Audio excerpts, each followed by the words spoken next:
জ্বালানি তেলের সংকটের শঙ্কায় রাজধানীর বিভিন্ন পাম্পে ভিড় করছেন যানবাহন চালকরা। আরও জানাতে রাজধানীর বিজয় সরণি এলাকা থেকে যুক্ত হচ্ছেন সহকর্মী অজিত সরকার।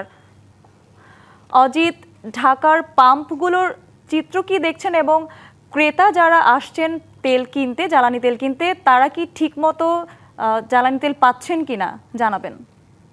ইরান ইসরায়েল যুদ্ধের কারণে জ্বালানি সংকট, বাংলাদেশের জ্বালানি সংকটের একটা শঙ্কা সবার মধ্যে কাজ করছে যে এখানে আসলে পেট্রোল, অকটেন, ডিজেল পাওয়া যাবে না। সেই কারণে কিন্তু বেশ কিছুদিন ধরে রাজধানীর বিভিন্ন পেট্রোল পাম্পগুলোতে কিন্তু ভিড় করছে ক্রেতারা।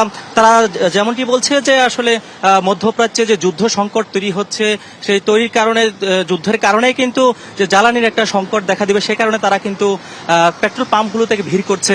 তারা অনেকেই এক এক পাম্প থেকে অন্য পাম্পে গিয়েও তারা আসলে যে নির্ধারিত যে তেল নেওয়ার কথা 2 লিটার মোটরসাইকেল বা প্রাইভেট কার, মাইক্রোবাস গুলোকে যে 10 লিটার নেওয়ার কথা, এগুলো তারা নিয়ে একটা পাম্প থেকে নেওয়ার পরে তারা অন্য পাম্পগুলোতেও কিন্তু তারা কিন্তু যাচ্ছে, গিয়ে বিকল্প তারা কিন্তু ভরে রাখছে তেল। কারণ সংকট দেখা দিবে, তার সবার মধ্যে একটা, সবাই দ্বিধাদ্বন্দ্বের মধ্যে রয়েছে যে আসলে যে যুদ্ধের প্রভাব বাংলাদেশে পড়বে, জ্বালানি সংকট দেখা দিবে। সে কারণে তারা কিন্তু বিভিন্ন পেট্রোল পাম্পের সামনে কিন্তু তারা কিন্তু দীর্ঘ সারিতে তারা কিন্তু দাঁড়িয়ে তারা অপেক্ষা করছে।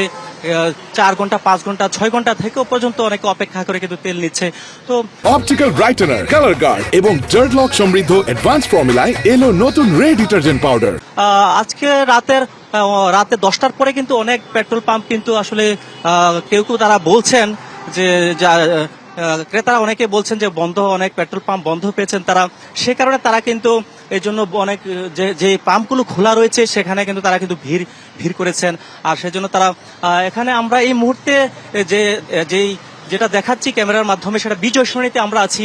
সেই বিজয় সরণিতে কিন্তু আমরা জাহাঙ্গীর গেট থেকে শুরু করে বিজয় সরণির মোড় পর্যন্ত কিন্তু এখানে যে ফিলিং স্টেশনটা আছে, এখানে কিন্তু দীর্ঘ সারি কিন্তু আমরা দেখতে পাচ্ছি।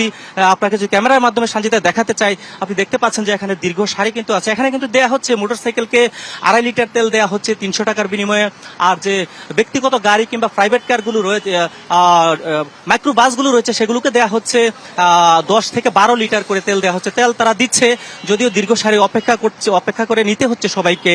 তো আমরা আসলে বেশ কয়েকটা পেট্রোল পাম্পে আসলে খবর নিচ্ছি, তারাও যেটা বলছেন মোটামুটি তারা তেল পাচ্ছে, তারা কিন্তু তবে দীর্ঘ অপেক্ষা করে তারা কিন্তু তেল তারা নিচ্ছে।